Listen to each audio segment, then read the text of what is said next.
ಆತ್ಮೀಯ ವಿದ್ಯಾರ್ಥಿ ಮಿತ್ರರೇ, ತಮಗೆಲ್ಲರಿಗೂ study time with Vivek YouTube ಚಾನಲ್ಗೆ ಆತ್ಮೀಯವಾದಂಥ ಸ್ವಾಗತ. ಇವತ್ತಿನ ಈ ನಮ್ಮ ವಿಡಿಯೋದಲ್ಲಿ ನಾವು ನಾಳೆ ವಿಜ್ಞಾನ ಪರೀಕ್ಷೆಯಲ್ಲಿ ಬರ್ತಕ್ಕಂತಹ ಕಾರಣಕೊಡಿ ಪ್ರಶ್ನೆಗಳು ಯಾವ್ಯಾವ ಬರ್ಬೋದು ಮತ್ತು ಅವುಗಳಿಗೆ ಸಂಬಂಧಪಟ್ಟಂತೆ ಯಾವ ರೀತಿ ನಾವು ಉತ್ತರವನ್ನು ಬರೀಬೋದು ಅನ್ನುವಂಥದ್ದನ್ನು ಈ ಒಂದು ವಿಡಿಯೋದಲ್ಲಿ ನಾವು ಅಭ್ಯಾಸ ಮಾಡ್ತಾ ಹೋಗೋಣ. ಯಾರು ನಮ್ಮ ಚಾನಲನ್ನು ಇನ್ನೂವರೆಗೆ ಸಬ್ಸ್ಕ್ರೈಬ್ ಮಾಡ್ಕೊಂಡಿಲ್ಲ, ಸಬ್ಸ್ಕ್ರೈಬ್ ಮಾಡ್ಕೊಳ್ಳಿ ಅಂತ ಹೇಳ್ತಾ ವಿಡಿಯೋನ ಆರಂಭ ಮಾಡೋಣ. ಮೊದಲನೇ ಪ್ರಶ್ನೆ, ಗ್ಲುಕೋಸ್ ಮತ್ತು ಆಲ್ಕೋಹಾಲ್ನಂಥ ಸಂಯುಕ್ತಗಳ ದ್ರಾವಣಗಳು ಆಮ್ಲೀಯ ಗುಣವನ್ನು ಪ್ರದರ್ಶಿಸುವುದಿಲ್ಲ ಏಕೆ? ಏಕೆಂದರೆ ಹೈಡ್ರೋಜನ್ ಅಯಾನ್ಗಳು ವಿಯೋಜನೆಗೊಳ್ಳುವುದಿಲ್ಲ. ನೆಕ್ಸ್ಟ್ ಕ್ವೆಶನ್, ಆಮ್ಲದ ಜಲೀಯ ದ್ರಾವಣ ವಿದ್ಯುತ್ತಿನ ವಾಹಕವಾಗಿದೆ. ಆಮ್ಲದಲ್ಲಿರತಕ್ಕಂಥ H+ ಅಯಾನ್ಗಳು ವಿದ್ಯುತ್ತಿನ ವಾಹಕತೆಗೆ ಸಹಾಯಕಾರಿಯಾಗಿವೆ. ಶುಷ್ಕ HCl ಅನಿಲ ಶುಷ್ಕ ಲಿಟ್ಮಸ್ ಕಾಗದದ ಬಣ್ಣ ಬದಲಾಯಿಸುವುದಿಲ್ಲ. H+ ಅಯಾನ್ಗಳು ವಿಯೋಜನೆಗೊಳ್ಳುವುದಿಲ್ಲ. ತೇವಾಂಶಯುಕ್ತವಾಗಿದ್ದಾಗ ಮಾತ್ರ H+ ಅಯಾನ್ಗಳು ಉಂಟಾಗುತ್ತವೆ. ಆಮ್ಲವನ್ನು ಸಾರಯುಕ್ತಗೊಳಿಸುವಾಗ ಆಮ್ಲವನ್ನು ನೀರಿಗೆ ಸೇರಿಸಬೇಕೆಂದು ಮತ್ತು ನೀರನ್ನು ಆಮ್ಲಕ್ಕೆ ಸೇರಿಸಬಾರದೆಂದು ಶಿಫಾರಸು ಮಾಡುವರು. ಇದು ಬಹಿರುಷ್ಣ ಕ್ರಿಯೆಯಾಗಿರುವುದರಿಂದ ಉತ್ಪತ್ತಿಯಾಗತಕ್ಕಂಥ ಉಷ್ಣ ಮಿಶ್ರಣ ಹೊರಸೆಳೆಯುವಂತಹ ಸಾಧ್ಯತೆ ಇರುತ್ತದೆ. ಅಮೋನಿಯಂ ಕ್ಲೋರೈಡ್ ದ್ರಾವಣವು ಆಮ್ಲೀಯವಾಗಿರುತ್ತದೆ. ಅಮೋನಿಯಂ ಕ್ಲೋರೈಡ್ ದ್ರಾವಣವು ಸಾರೀಕೃತ ಹೈಡ್ರೋಕ್ಲೋರಿಕ್ ಆಮ್ಲ ಮತ್ತು ದುರ್ಬಲ ಅಮೋನಿಯಂ ಹೈಡ್ರಾಕ್ಸೈಡ್ ಪ್ರತ್ಯಾಮ್ಲದಿಂದ ಉಂಟಾಗುತ್ತದೆ. ಹೊಳಪು ಕಳೆದುಕೊಂಡ ತಾಮ್ರದ ಪಾತ್ರೆಗಳನ್ನು ತೊಳೆಯಲು ನಿಂಬೆಹಣ್ಣು ಅಥವಾ ಹುಣಸೆ ಹಣ್ಣು ಬಳಸುವರು. ನಿಂಬೆಹಣ್ಣು ಸಿಟ್ರಿಕ್ ಆಮ್ಲ ಮತ್ತು ಹುಣಸೆಹಣ್ಣು ಟಾರ್ಟಾರಿಕ್ ಆಮ್ಲವಿದ್ದು, ತಾಮ್ರದ ಪಾತ್ರೆಯ ಮೇಲಿರುವ ತಾಮ್ರದ ಕಾರ್ಬೊನೇಟ್ ಪದರವನ್ನು ಸುಲಭವಾಗಿ ತೆಗೆದು ಹೊಳಪನ್ನು ನೀಡುವವು. ಹಲ್ಲಿನ ಸವೆತ ತಡೆಗಟ್ಟಲು ಟೂತ್ಪೇಸ್ಟನ್ನು ಬಳಸುತ್ತಾರೆ. ಬಾಯಿಯಲ್ಲಿ pH ಮೌಲ್ಯ 5.5ಕ್ಕಿಂತ ಕಡಿಮೆಯಾದಾಗ ಆಮ್ಲೀಯತೆ ಹೆಚ್ಚಾಗಿ ಹಲ್ಲಿನ ಎನಾಮೆಲ್ ಸವೆಯುತ್ತದೆ. ಟೂತ್ಪೇಸ್ಟ್ ಪ್ರತ್ಯಾಮ್ಲವಾಗಿರುವುದರಿಂದ ಹೆಚ್ಚುವರಿ ಆಮ್ಲವನ್ನು ತಟಸ್ಥಗೊಳಿಸಬಹುದು. ಇದರಿಂದ ಹಲ್ಲಿನ ಸವೆತ ತಡೆಗಟ್ಟಬಹುದು.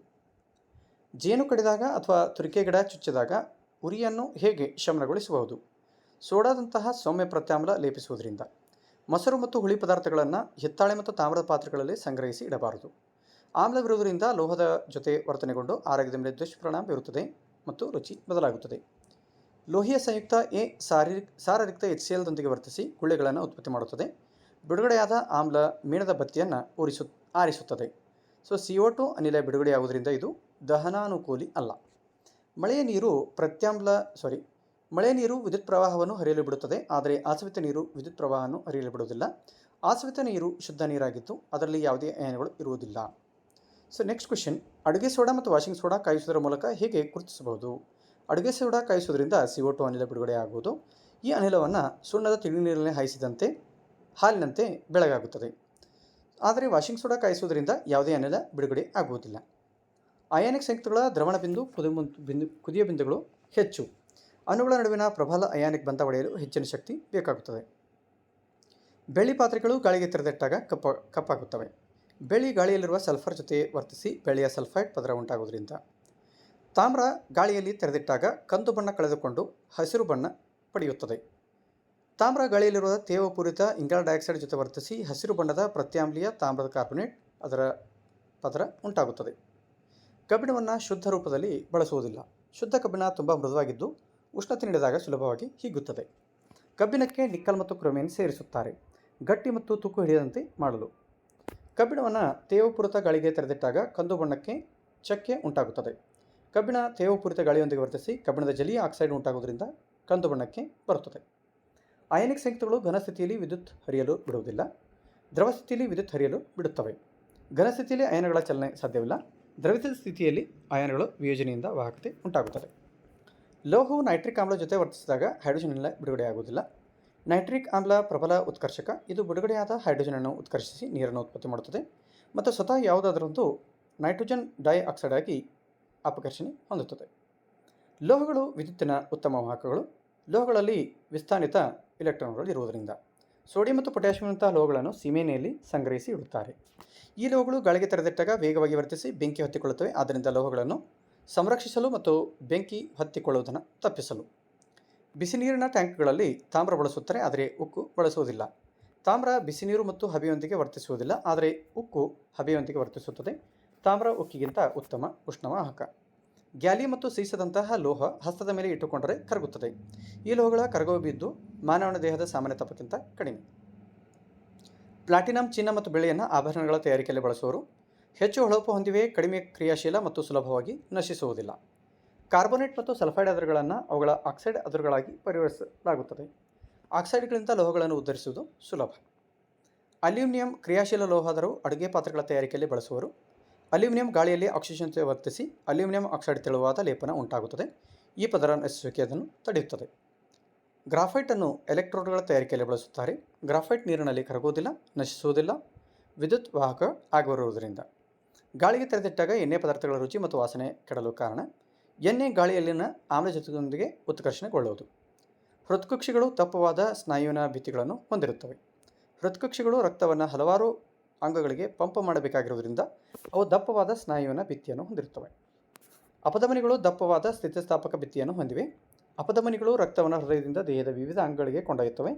ಈ ಸಮಯದಲ್ಲಿ ರಕ್ತವು ಹೃದಯದಿಂದ ಅತಿ ಹೆಚ್ಚಿನ ಒತ್ತಡದಲ್ಲಿ ಹೊರಹೊಮ್ಮುವುದರಿಂದ ಅಪಧಮನಿಗಳು ದಪ್ಪನಾದ ಸ್ಥಿತಿಸ್ಥಾಪಕ ಭಿತ್ತಿಯನ್ನು ಹೊಂದಿವೆ. ಅಭಿಧಮನಿಗಳಿಗೆ ದಪ್ಪವಾದ ಭಿತ್ತಿ ಅಗತ್ಯವಿಲ್ಲ. ಅಭಿಧಮನಿಗಳು ವಿಭಿನ್ನ ಅಂಗಗಳಿಂದ ರಕ್ತವನ್ನು ಸಂಗ್ರಹಿಸಿ ಹೃದಯಕ್ಕೆ ತರುತ್ತವೆ. ಇಲ್ಲಿ ರಕ್ತವು ದೀರ್ಘಕಾಲದವರೆಗೆ ಒತ್ತಡದಲ್ಲಿ ಇರುವುದಿಲ್ಲ, ಬದಲಾಗಿ ಅವು ಕವಾಟವನ್ನು ಹೊಂದಿವೆ. ಮೇದೋಜರಿಕ ಗ್ರಂಥಿಯನ್ನು ಮಿಶ್ರಗ್ರಂಥಿ ಎನ್ನುವರು. ಮೇದೋಜರಿಕ ಗ್ರಂಥಿ ಒಂದು ನಳಿಕ ಮತ್ತು ನಿರ್ನಾಳ ಎರಡೂ ಗ್ರಂಥಿಗಳಾಗಿರುವುದರಿಂದ ಇದಕ್ಕೆ ಮಿಶ್ರಗ್ರಂಥಿ ಅಂತ ಕರೀತಾರೆ. ಪಿಟ್ಯೂಟರಿ ಗ್ರಂಥಿಯನ್ನು ಅಂತಃಸ್ರಾವಕ ವಾದ್ಯ ಮೇಳದ ನಿರ್ವಾಹಕ ಎಂದು ಕರೆಯುತ್ತಾರೆ. ಪಿಟ್ಯೂಟರಿ ಗ್ರಂಥಿ ಎಲ್ಲ ಅಂತಃಸ್ರಾವಕ ಗ್ರಂಥಿಗಳ ಹಾರ್ಮೋನ್ಗಳ ಸ್ರವಿಸುವಿಕೆಯನ್ನು ಪ್ರಚೋದಿಸುತ್ತದೆ. ಆದ್ದರಿಂದ ಇದನ್ನು ಅಂತಃಸ್ರಾವಕ ಗ್ರಂಥಿಗಳ ಮೇಳದ ನಿರ್ವಾಹಕ ಅಂತ ಕರೀತಾರೆ.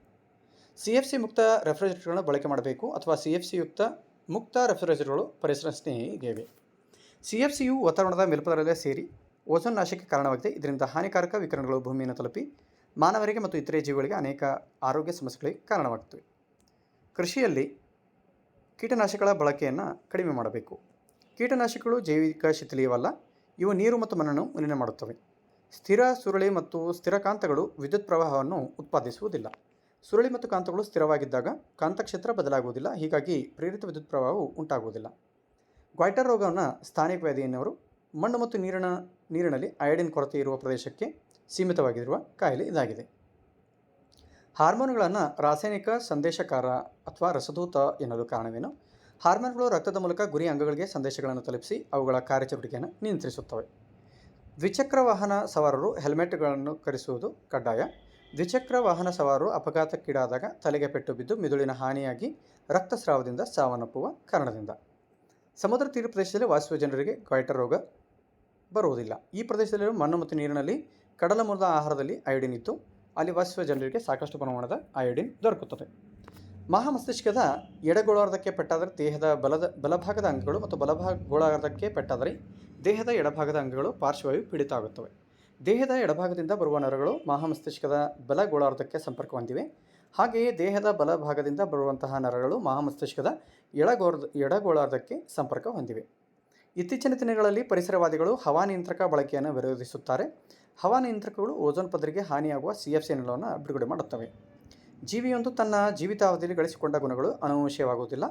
ಅಲೈಂಗಿಕ ಅಂಗಾಂಶಗಳಲ್ಲಾದ ಬದಲಾವಣೆಯು ಲಿಂಗಕೋಶಗಳ DNA ವರ್ಗಾವಣೆಯಾಗುವುದಿಲ್ಲ. ಆದ್ದರಿಂದ ಜೀವಿಯೊಂದು ತನ್ನ ಜೀವಿತಾವಧಿಯಲ್ಲಿ ಗಳಿಸಿಕೊಂಡ ಗುಣಗಳು ಅನುವಂಶೀಯ ಆಗುವುದಿಲ್ಲ. ಎರಡು ಕಾಂತೀಯ ಬಲರೇಖೆಗಳು ಒಂದನ್ನೊಂದು ಛೇದಿಸುವುದಿಲ್ಲ. ಎರಡು ಕಾಂತೀಯ ಬಲರೇಖೆಗಳು ಒಂದನ್ನೊಂದು ಛೇದಿಸಿದರೆ ಕಾಂತಸೂಚಿ ಎರಡು ದಿಕ್ಕುಗಳನ್ನು ನಿರ್ದೇಶಿಸಬೇಕು, ಆದರೆ ಇದು ಸಂಭವನೀಯವಲ್ಲ.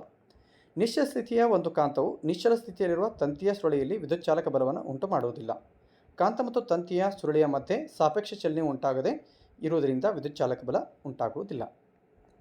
ಕಲ್ಲಿದ್ದಲು ಮತ್ತು ಪೆಟ್ರೋಲಿಯಂ ದಹನ ಕ್ರಿಯೆಯು ಜಾಗತಿಕ ತಾಪಮಾನದ ಏರಿಕೆಗೆ ಕಾರಣವಾಗುತ್ತದೆ. ಪಳೆಯುಳಿಕೆ ಇಂಧನಗಳಾದ ಕಲ್ಲಿದ್ದಲು ಮತ್ತು ಪೆಟ್ರೋಲಿಯಂ ದಹನ ಕ್ರಿಯೆಯಿಂದ ಹೆಚ್ಚಿನ ಪ್ರಮಾಣದ ಕಾರ್ಬನ್ ಡೈಆಕ್ಸೈಡ್ ಬಿಡುಗಡೆಯಾಗುತ್ತದೆ. ಕಾರ್ಬನ್ ಡೈಆಕ್ಸೈಡ್ ಒಂದು ಹಸಿರು ಮನೆ ಅನಿಲವಾಗಿರುವುದರಿಂದ ವಾತಾವರಣದಲ್ಲಿ ಕಾರ್ಬನ್ ಡೈಆಕ್ಸೈಡ್ ಪ್ರಮಾಣ ಹೆಚ್ಚಾಗಿ ಜಾಗತಿಕ ತಾಪಮಾನದ ಏರಿಕೆಗೆ ಕಾರಣವಾಗುತ್ತದೆ. ಕ್ಯಾಲ್ಸಿಯಂ ಮತ್ತು ಮ್ಯಾಗ್ನೀಷಿಯಂ ಲೋಹಗಳು ನೀರಿನೊಂದಿಗೆ ವರ್ತಿಸುವಾಗ ಮೇಲೆ ತೇಲುತ್ತವೆ. ಕ್ಯಾಲ್ಸಿಯಂ ಮತ್ತು ಮ್ಯಾಗ್ನೀಷಿಯಂ ಲೋಹಗಳು ನೀರಿನೊಂದಿಗೆ ವರ್ತಿಸಿದಾಗ ಬಿಡುಗಡೆಯಾಗುವ ಹೈಡ್ರೋಜನ್ ಅನಿಲವು ಲೋಹಗಳ ಮೇಲ್ಮೈಗೆ ಅಂಟಿಕೊಳ್ಳುವುದರಿಂದ ಅವು ತೇಲುತ್ತವೆ. ಸೊ ಮುದ್ದು ಮಕ್ಕಳೇ, ಇಲ್ಲಿವರೆಗೆ ನಾವು ನಾಳೆ ಬರ್ಬೋದಾಗಿರ್ತಕ್ಕಂತಹ ಕಾರಣಕೊಡಿ ಪ್ರಶ್ನೆಗಳನ್ನು ಸವಿವರವಾಗಿ ಅಭ್ಯಾಸ ಮಾಡಿದ್ವಿ. ಸೊ ಇವುಗಳು ಬಹಳಷ್ಟು ಇಂಪಾರ್ಟೆಂಟ್ ಆಗಿದ್ದು ಮಕ್ಕಳು ಇವುಗಳನ್ನು ತಯಾರಿ ಮಾಡ್ಕೊಳ್ಳಿ ಅಂತ ಹೇಳ್ತಾ ವಿಡಿಯೋನ ಇಲ್ಲಿಗೆ ಮುಕ್ತಾಯ ಮಾಡ್ತಾ ಇದ್ದೀವಿ. ಮತ್ತೆ ಮುಂದಿನ ವಿಡಿಯೋದಲ್ಲಿ ನಾವು ನೀವು ಭೇಟಿಯಾಗೋಣ. ಅಲ್ಲಿಯವರೆಗೆ ಟೇಕ್ ಕೇರ್, ಬಾಯ್ ಬಾಯ್.